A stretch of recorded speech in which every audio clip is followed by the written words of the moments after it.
नमस्ते। बिजनेस की दुनिया में ना हर कोई आगे निकलना चाहता है, पर इस रेस का असली फॉर्मूला क्या है? क्या सिर्फ एक अच्छा प्रोडक्ट बना लेना काफी है? शायद नहीं। आज हम एक ऐसे जबरदस्त टूल को समझेंगे जो जीतने वालों को भीड़ से अलग करता है, और वो है कॉम्पिटिटर एनालिसिस। चलिए इसे बिल्कुल आसान भाषा में डिकोड करते हैं। सोचो, बिजनेस एक रेस ट्रैक जैसा है। सामने फिनिश लाइन है, ट्रॉफी रखी है। तो जीतने के लिए सबसे जरूरी क्या होगा? सिर्फ अपनी ही स्पीड पर ध्यान देना?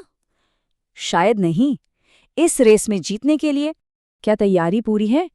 क्योंकि देखो, असली तैयारी सिर्फ अपनी प्रैक्टिस से नहीं होती, बल्कि अपने साथ दौड़ रहे लोगों को समझने से होती है।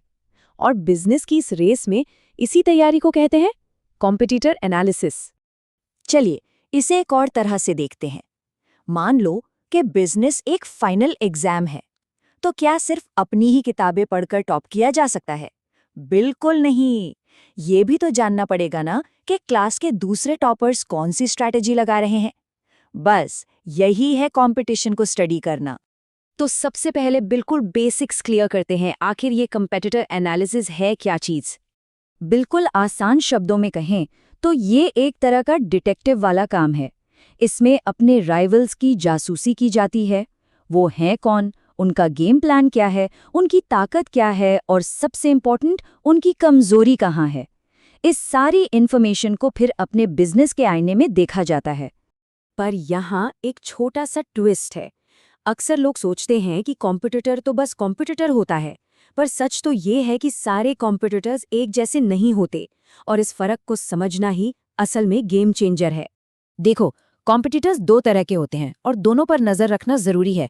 पहले होते हैं डायरेक्ट कॉम्पिटिटर्स। ये वो हैं जिनके साथ मुकाबला बिल्कुल आमने सामने का है।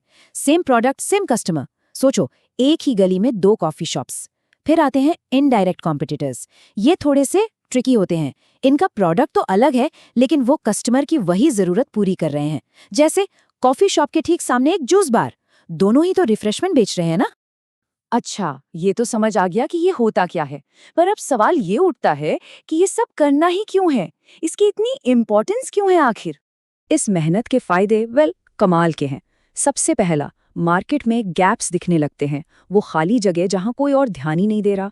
दूसरा, आने वाले खतरों को दूर से ही पहचाना जा सकता है। तीसरी और सबसे बड़ी बात, अपनी स्ट्रैटेजी को और भी शार्प बनाया जा सकता है। और जाहिर है, जब इतनी इन्फॉर्मेशन हो तो बिजनेस डिसीजंस भी तो स्मार्टर होंगे ही। और आखिर में इससे अपने कस्टमर को भी पहले से कहीं बेहतर समझने का मौका मिलता है। तो अब आते हैं सबसे काम की बात पर।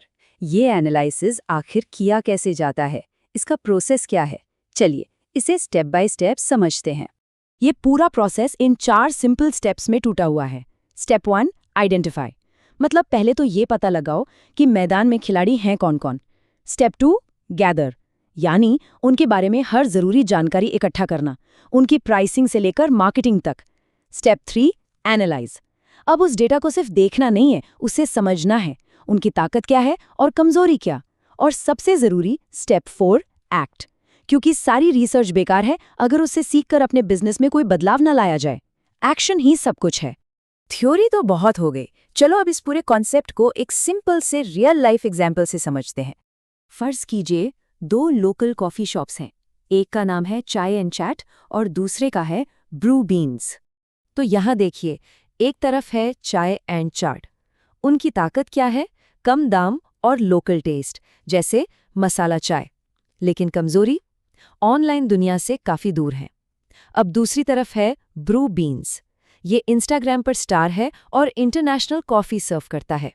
लेकिन उनकी कमजोरी? उनके दाम स्टूडेंट्स की पॉकेट पर भारी पड़ सकते हैं। अब सोचने वाली बात है कि इस इंफॉर्मेशन से क्या एक्शन निकलेगा। चाय एंड चाट थोड़ी सोशल मीडिया मार्केटिंग शुरू कर सकता है, और ब्रू बीन्स वो शायद स्टूडेंट्स के लिए एक स्पेशल डिस्काउंट ऑफर ला सकता है। देखा, एक सिंपल से एनालिसिस से कितने काम के आइडियाज निकल आए। तो हमेशा याद रखिए, बिजनेस की इस रेस में अपने कंपटीशन को जानना उनसे आगे निकलने का पहला कदम है। तो अब आखिरी सवाल ये है कि इस मार्केट में कंपटीशन का अगला मूव क्या होने वाला है, और जब वो अपनी चाल चलेंगे तो जवाब में क्या किया जाएगा? सोचते रहिए।